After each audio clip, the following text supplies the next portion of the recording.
Hello दोस्तों, वट सावित्री व्रत कथा। प्रसिद्ध तत्वज्ञानी अश्वपति भद्र देश के राजा थे।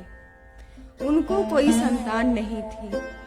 इसके लिए उन्होंने 18 वर्ष तक कठोर तपस्या की, जिसके उपरांत सावित्री देवी ने कन्या प्राप्ति का वरदान दिया। इस वजह से जन्म लेने के पश्चात कन्या का नाम सावित्री रखा गया।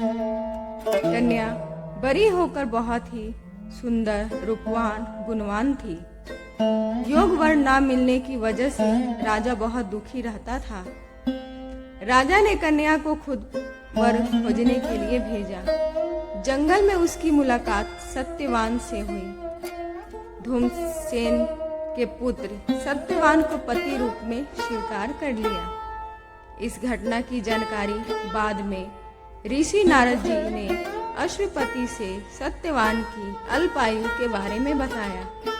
माता पिता ने बहुत समझाया, परंतु सावित्री अपने धर्म से नहीं डिगी, जिनके जिद के आगे राजा को आखिरकार झुकना पड़ा। सावित्री और सत्यवान का विवाह हो गया। सत्यवान बड़े गुणवान, धर्मात्मा और बलवान था। वे अपने माता पिता का पूरा ख्याल रखते थे। सावित्री राजमहल छोड़कर जंगल की कुटिया में आ गई थी। उन्होंने वस्त्र आभूषणों को त्याग कर दिया।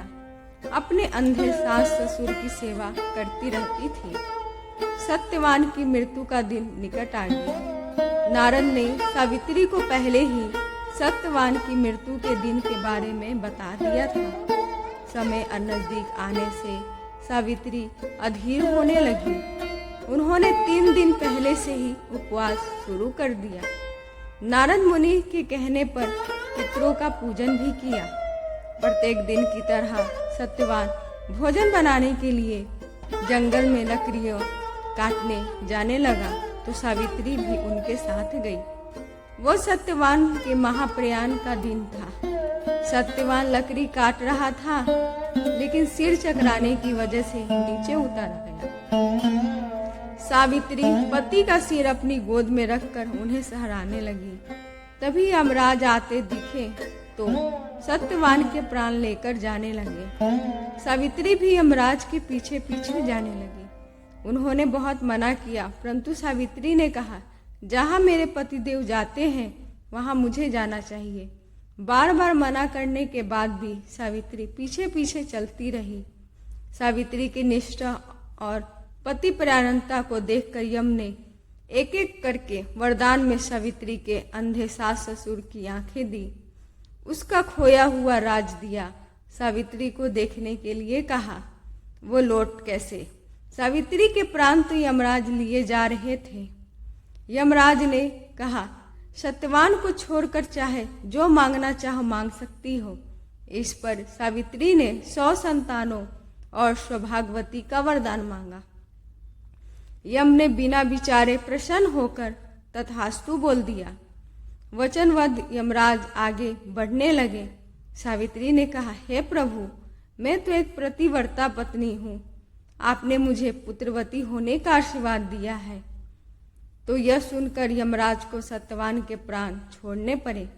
सावित्री उसी वट वृक्ष के पास आ गई, जहाँ उसके पति का मृत शरीर पड़ा था। सत्यवान जीवित हो गए। माता पिता को दिव्य ज्योति प्राप्त हो गई। उनका राज भी वापस मिल गया। इस प्रकार सावित्री सत्यवान चिरकाल तक राज्य सुख भोगते रहे। अतः पतिव्रता सावित्री की तरह ही अपने सास ससुर का उचित पूजन करने के साथ ही अन्य विधियों का प्रयोग प्रारंभ करें। वट सावित्री व्रत करने और इस कथा को सुनने से व्रत रखने वाले वैवाहिक जीवन के सभी संकट टल जाते हैं।